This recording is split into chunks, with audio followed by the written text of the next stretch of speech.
Hey guys, welcome to my channel. Today, we're diving into a courtroom battle where a defendant insists he can represent himself, but his unusual legal theories quickly put that plan in serious trouble. From refusing to acknowledge the court's jurisdiction to challenging the meaning of his own legal name, he repeatedly clashes with a judge who isn't willing to let the proceedings turn into a circus. But when the judge gives him another chance to prove he's capable of defending himself, things take an even more surprising turn. Stay tuned to see what happens. So let's start. State of Indiana versus Michael Allegretti, 64 D01 2509 F2 10947. Defendant is pro se. State is represented by Deputy Prosecutor Hammer. We were set today for, I believe it was a FREDA hearing. It is FREDA. Mr. Allegretti wants to represent himself. Sir, did you get a copy of our pro se representation form? Yes, I did, Your Honor. Did you have a chance to review that? Yes. Did you sign it and stuff? No, I did not. No? Do you have it with you? No, I'm not going to sign it. I'm here, if I may speak, Your Honor. I'm appearing in persona, propria persona, especially not generally. I do not submit to the jurisdiction of the court as a defendant. Okay, Mr. Allegretti, that's all you need to say. If you're not going to submit to the jurisdiction of the court, you cannot represent yourself pro se. I'll appoint the Porter County Public Defender Service to represent you. No, I and you will cannot have finish counsel. talking. I'm sorry, sir. What you're saying is that you will not subject yourself to the jurisdiction of the court. What that tells me is that you're not capable of representing yourself, because when you represent yourself in this court, you become to the same level as an attorney, okay? Because you are unwilling to subject yourself to the jurisdiction of the court, you cannot hold that status. Do you understand, sir? No, I do not. Well, that's all you need to know. I'll appoint the Porter County Public Defender Service to represent you. You're welcome to hire counsel. I will not be accepting that, Your Honor. You are accepting it, sir. You know what direct contempt of court is, sir? I wanted to put my other stuff on the record, if you don't mind. I will not allow you to put any garbage like what you're about to say on the record. Okay. You have filed documents in front of this court. You have boogered up my court docket with your pro se filings over the last couple of weeks. I've had to write orders that struck those from the record. None of that is of record because it was stricken. And I have your mail here that you apparently don't even have the correct address for the court. What's your address, sir? You know what direct contempt of court is, sir? Yes. Direct contempt of court is when you are in contempt of these proceedings. And one way that you can be in contempt of court is if you refuse to answer questions and you delay the proceedings in front of this court. Yes. And you're refusing to answer questions that are as simple as, what is your address? And we need to know the address for the official court record. You understand that, sir? Yes. What's your address? 702 Indianapolis, Indiana. What's the zip code? 46260. Just so you're clear, do you know what the penalty is I can give you for direct contempt of court? No. Up to 6 months in jail with no good time credit. You understand that? Yes, Your Honor. Okay. So you're clear, I struck your frivolous proceedings from the record a few days ago. Officer Ball, can you give him this? Sure.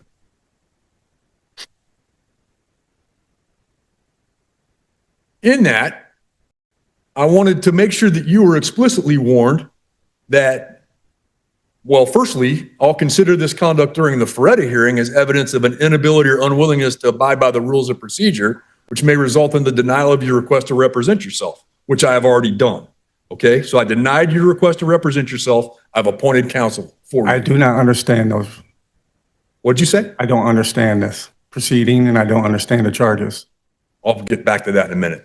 Okay. The second thing I notified you is that I may exercise my inherent authority to impose filing restrictions on you to prohibit you from filing any future pro se documents without prior judicial screening and approval.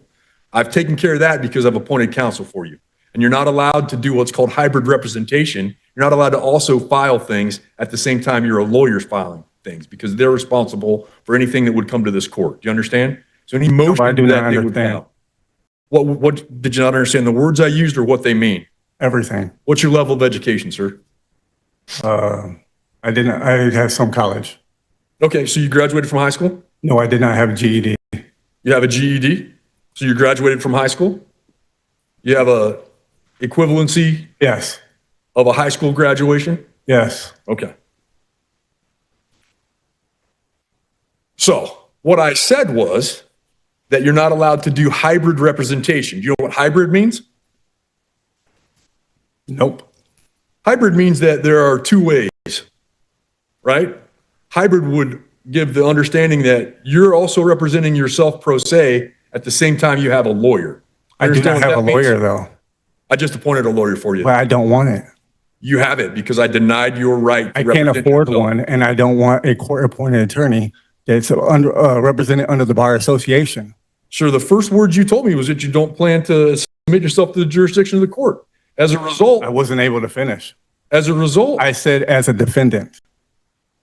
well, sir, you have to submit yourself to the jurisdiction of the court. That's the kind of nonsense that I think you're involved now with some program that you probably don't want to be if you want to try to represent yourself in front of this court. But in any case, the third thing I told you is I can impose further sanctions for contempt or abusive litigation practices upon you.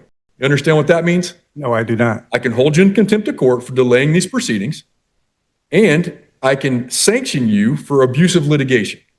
All right? And the fact that you've now tried twice to file the documents that I've had to strike from the record tells me that you're willing to be an abusive litigator. Do you understand that? I do not. Okay, so I have time that I work on cases. Everything's pretty streamlined for the most part. People understand how the rules work. When they represent themselves, they make themselves apprised of all those rules, and they're held to the same standard that lawyers are held to. As a result, things run fairly smoothly, and we have some thousands of cases that we handle each year. Because people follow the rules, they abide by our processes, we're able to get our work done in a relatively streamlined fashion.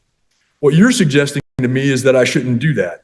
What you're suggesting to me is that I should, for your specific case only, have some special rules and allow you to somehow opt out of your given name, opt out of the processes and procedures of this court, and allow you to proceed as your own sovereign or something of that nature. Is that correct? Yes, Your Honor. Correct. Right. And we can't have that. You know Your why? Honor, but if you Because just let me it finish. doesn't follow the rules of court procedure. And But I'm in therefore, equity, Your it's Honor. going to follow the rules of court procedure. And if you want to abide by those procedures, you'll be fine. If you don't abide by those procedures, you'll be in contempt. You understand?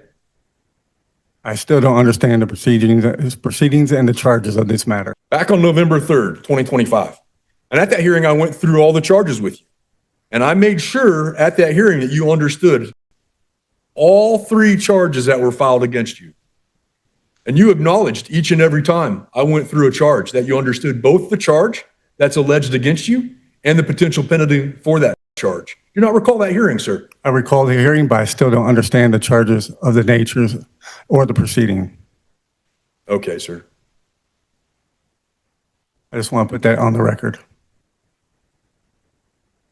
Well, we're going to sit here until you understand, or until you at least acknowledge you understand. And if That's you don't, fine, Your Honor. I have the day off of work. say what? I have the day off of work. I can stay. Okay. So count one says that you're charged with dealing cocaine. It alleges that on or about September 28, 2025, here in Porter County, you did knowingly or intentionally possess with the intent to deliver or finance the delivery of cocaine or narcotic drug, and the amount was at least 10 grams, contrary to the form of statute. You understand the charges in count one? No, I do not. What do you not understand, sir? The words I used or what they mean? What is the definition of understand in the law? Sir, you have to just acknowledge whether or not you understand. I don't understand, though. Which part do you not understand? I don't understand all of it. Okay, well, let me go through it again. Count one suggests that you dealt cocaine, a level 2 felony. You understand what a date would be, September 28th of 2025? I still don't understand. Sir, do you not understand what date would be, September 28th of 2025? I accept your date, but I don't understand the natures of these charges. Okay, sir, you're about this close to being held in contempt of court. You understand that? I understand, Your Honor. And if you're held in contempt, I'm going to put you in jail, sir. And I'm going to jail you Why until are you tomorrow. forcing me to understand the charges? I'm not forcing you to, sir. Yeah, why I'm just if you're just going to give me an trying to attorney? go through the statutory and constitutional procedures required of me in this court. And that's for me to make sure you have a knowing and voluntary, well, not knowing and voluntary, but you have an understanding of the charges filed against you. It's part of your constitutional requirement. And if it is, I do have rights too, right? Well, I've gone through your rights with you. You understand that you have certain rights in this case? Yeah, I'm required to advise you of your various rights in this matter. Am I You have the allowed? right to hire an attorney to represent you. You understand that? And I do want an attorney. Well, you understand that you have the right to one, or you wouldn't be able to suggest that you don't want one, correct? I don't want one.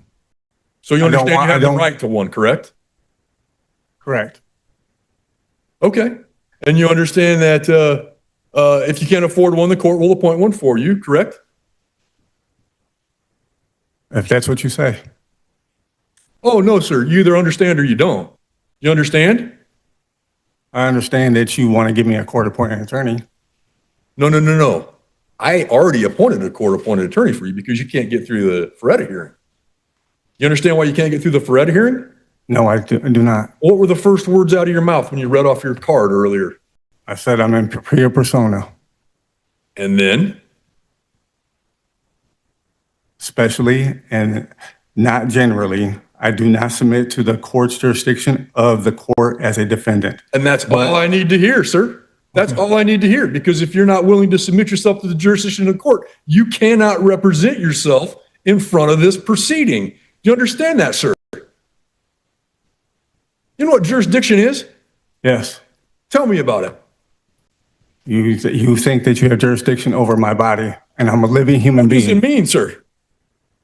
Are you here to practice court? Are you? I don't understand what this has to do with anything. I'm asking the questions, and I don't care whether you think you understand it or not. You've come up here with your sovereign citizen I'm not a sovereign citizen. I did not claim to be a sovereign citizen. trying to bring I'm using the law in equity. confusing sort of pseudo-legal jargon into the court, arguing things that aren't even based on criminal law. I didn't even get to And finish my suggesting statement. that you're not willing to subject yourself to the jurisdiction of the court. I didn't As a even- result, you can't have a lawyer.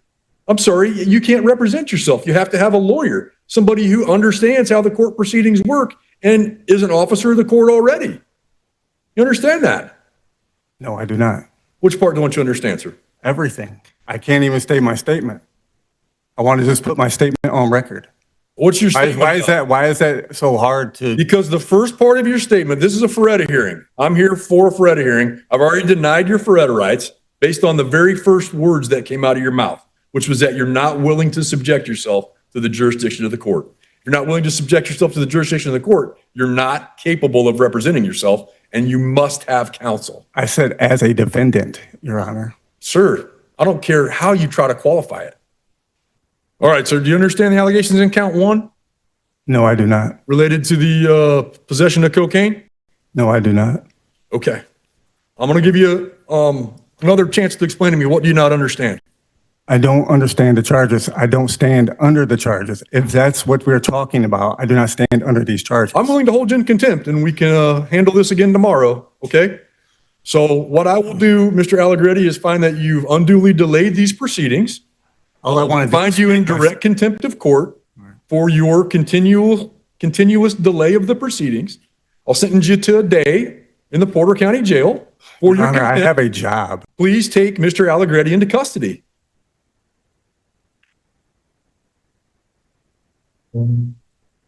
We'll try again tomorrow, sir.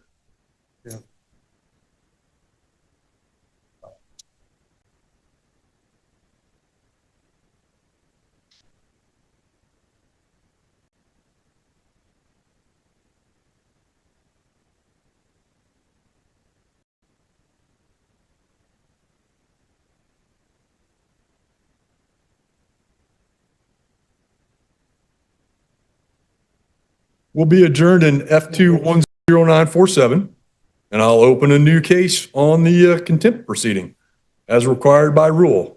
Bye, have a great time. All right, sir. Lawyers are trained to recognize objectionable and unfavorable evidence and promptly object to their use. They're capable of presenting, as I mentioned, favorable sentencing information and attacking unfavorable sentencing information. In a jury trial, a lawyer will give an opening statement and make a closing argument, and they're capable of doing that very artfully. Have you ever had experience speaking in front of people? I'm doing it right now. Have you ever had experience speaking in front of a large group of people? Yes, I have. Okay, tell me about that. I can't remember. Okay, I don't know how to articulate it, is what I actually mean. well, you would articulate it by telling me what experience you have. I've been in front of people where I've spoke to a group of people before, How many people do you think were in that group? at least 25 plus. Okay, and how many, It's how a often, presentation. how often have you had the opportunity to do that? More than a handful of times. How many is more than a handful? 6? I have no idea. I cannot give you, that would be lying. Okay. The other thing that a lawyer would do in a trial is help the court prepare jury instructions and select a jury. You understand how to select a jury? Yes, What would you do in that circumstance? I would cross-examine them. You would. Lawyers have the training, knowledge, and skill at properly preserving the record of a case for appeal. Have you ever been involved in an appeal? No, An attorney can also evaluate the strengths and weaknesses of the case against you and give you expert advice on whether you should attempt to seek a plea agreement, which might result in a dismissal of some of the charges or a recommendation of a favorable sentence in return for your plea of guilty. This is an important part, and I would ask you to take note that you will, if you decide to not have an attorney, you'll not receive any special treatment with your defense. You'll have to follow all the same rules and procedures in your case as an attorney would have to. The state will have a competent attorney, and they'll have that advantage that an attorney represents for them. If you decide to represent yourself and the result turns out badly, you need to know that you will not be able to complain that you were ineffective as your own attorney in your defense. As I told you, you have a right to decide against having an attorney, but you must be aware that deciding not to have an attorney can turn out to be a very bad decision. Experienced lawyers almost would always decide to be represented by another lawyer in a criminal case. There are some of the things that you should consider before you appear at trial without an attorney, and I want to go through a little bit more now. Tell me more about your skills and knowledge that you have that you believe would be helpful in representing yourself. where do you want me to begin? Ask me a question and I'll answer it. I ask you a question, sir. What skills or knowledge do you have that would be helpful to you in this regard? I'm able to learn quickly, and I know I can represent myself. What's your college work? And you mentioned you had some college work. Personal training as a personal trainer. Okay, like in a gym or something like that? When you work in the gym, do you work with people, interact with people? Yes, all the time. I did. Do you still have that job? No. What other work have you done? What other career have you had? I worked at a pharmaceutical company where I led teams. I developed drugs, and I was promoted multiple times as team leader to a supervisor. Let me guess. You were promoted to the supervisor of the Huffable Glue testing department? To what degree did you lead people? We led multi-million-dollar studies that had my name attached to those, to where I had a lot of responsibility and I had to learn fast and move fast. Have you ever studied criminal? Go ahead. Well, I never was in the pharmaceutical company, so I learned fast, and I only had that job for 3 years, and I was able to propel myself that quickly with the little knowledge I had. Have you ever studied criminal law? I'm studying it now. Have you ever studied criminal law previous to now? No. Have you ever had previous experience in the criminal justice system? Yes. What's the experience you've had in the criminal justice system? When I was dealing with previous cases in the early 2000s. Okay, tell me more about that. I submitted to whatever the court told me to do. What do you mean? What type of case were you involved with? Drug cases. Okay. And is that a case or cases where you were charged with crimes? Yes. And are those cases where you came to court? What's that word mean? Caped, where they represented me? I said came. Oh, came, sorry. Came to court? Did you have to come to court for those? Yeah, yes, I did. And did you have an attorney? Yes, at that time. Okay. Did you go to trial? No. So what was the result of the case? I pled guilty to those charges. Okay. Is that the limit of your experience in a criminal case? Yes. All right. You believe you're able to read a lot of information and Yes. digest a lot of information? Yes. What about your writing ability? Yes. Tell me more about your ability to write. I wrote up all those. I wrote up all those notices. You didn't read them? You wrote some documents and Yes. filed those with the court on 2 separate occasions. Yes. I struck both of those filings from the record because. Yes. But that's the degree that I'm on.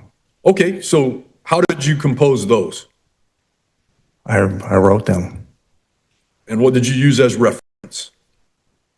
Equitable law. Okay, you understand this is not a court of equity? You're telling me that that all courts are not with equity? No court in Indiana is equitable? This is not an equitable proceeding here. Absolutely not. This is a proceeding at law. Okay. Well, I represent myself under equitable law. Well, we make a, I think, fine distinction in Indiana between what are equitable cases and what are cases at law. And this one most assuredly is a case at law. You're entitled to a jury trial. You understand that in an equitable case, you're not entitled to a jury trial? You understand that? Yep. You do? You're telling me now. Okay. I'm learning as I go. Okay. Anyway, so you, along that same vein, had filed some documents with the court. In those documents, you attempted to distinguish between your physical self and a capitalized corporate version of your name, not even your legal name. You understand that the court doesn't recognize that distinction?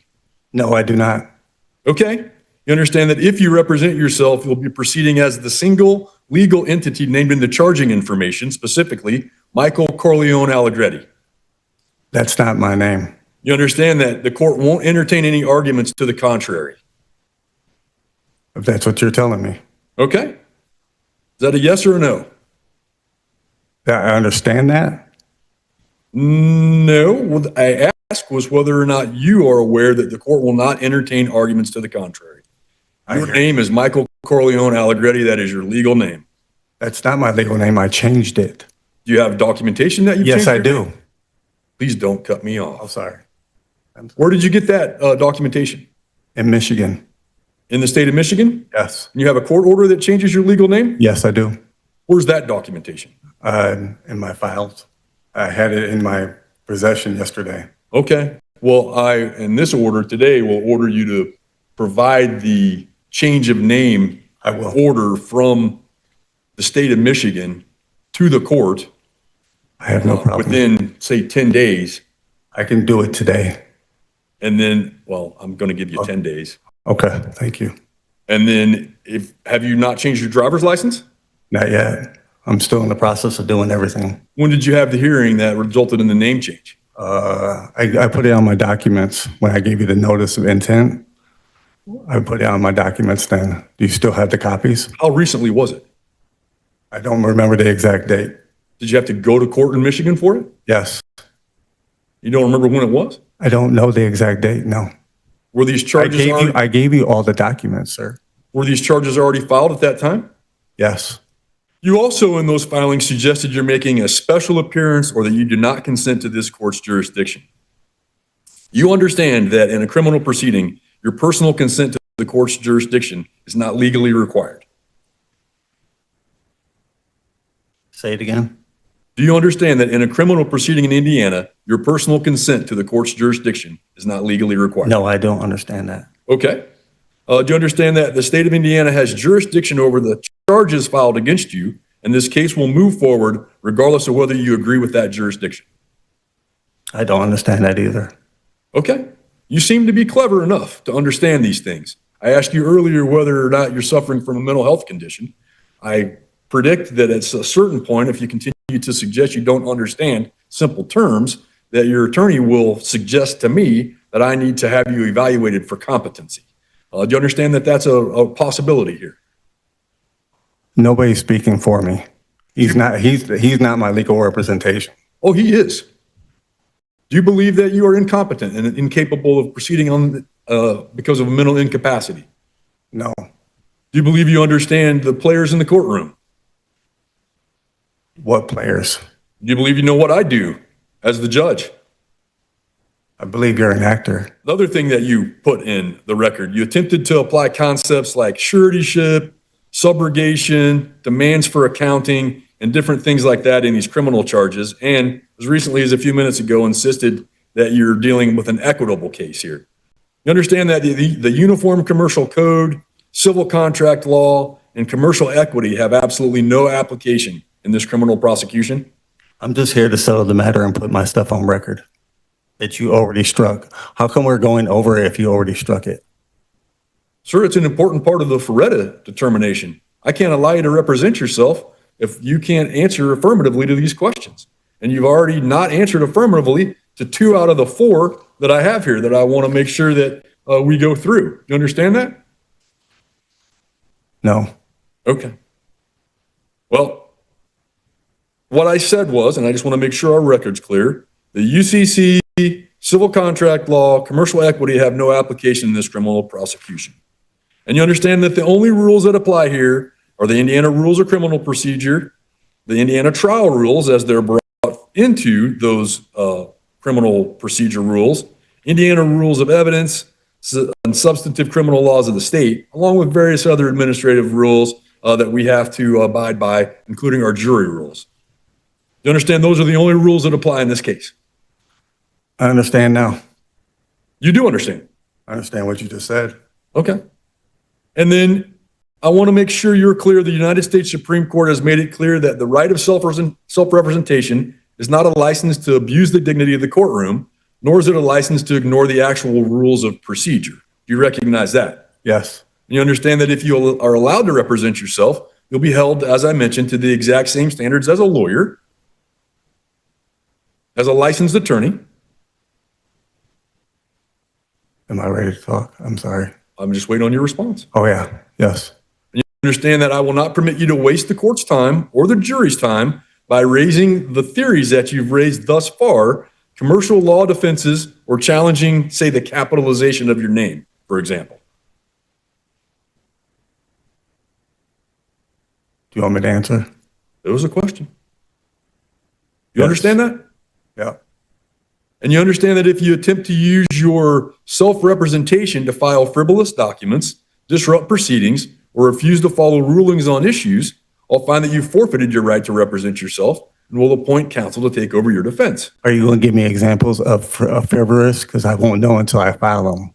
Well, the 2 attempts you've made to file documents previously were both deemed to be frivolous. So should I just bring them to you directly and then you'll let me know? I haven't made that ruling yet to require screening before filing, but it's on the horizon if you continue to file things that have nothing to do with the criminal case.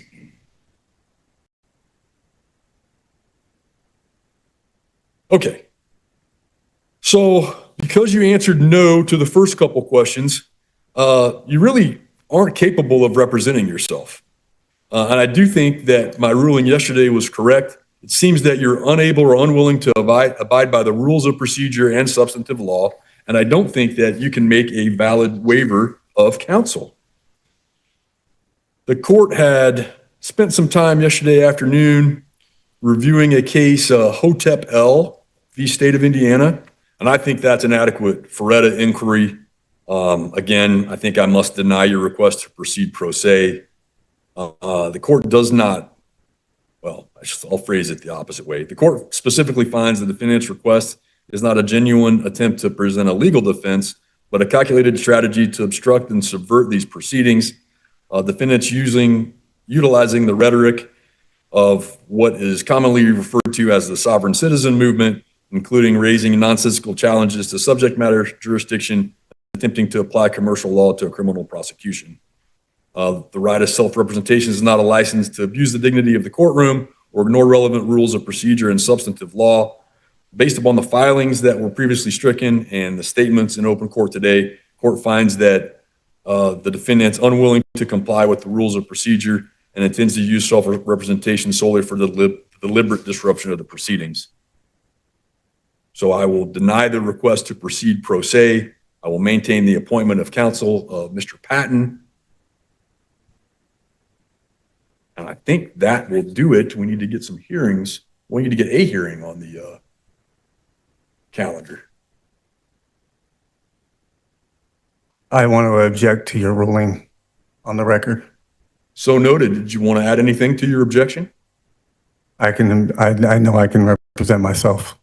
And that brings us to the end of this courtroom chaos. What began as an attempt to take control of his own defense quickly turned into a battle over jurisdiction, legal terminology, and the authority of the court. The defendant repeatedly relied on equitable and commercial theories, questioned the legitimacy of the proceedings, and resisted the involvement of appointed counsel. However, the judge made it clear that these arguments could not replace an actual legal defense. As the hearing continued, it became increasingly difficult for the defendant to demonstrate that he understood the responsibilities and rules that come with representing himself. Ultimately, the court concluded that his approach could interfere with the orderly progress of the case rather than provide a meaningful defense. His request to proceed without counsel was therefore denied, and appointed counsel remained on the case. The hearing serves as a reminder that courtroom arguments must be grounded in recognized legal procedures, and that challenging the court does not automatically give a defendant greater control over the process. If you enjoyed this video, don't forget to like, comment, and subscribe. Thanks for watching, and I'll see you in the next video.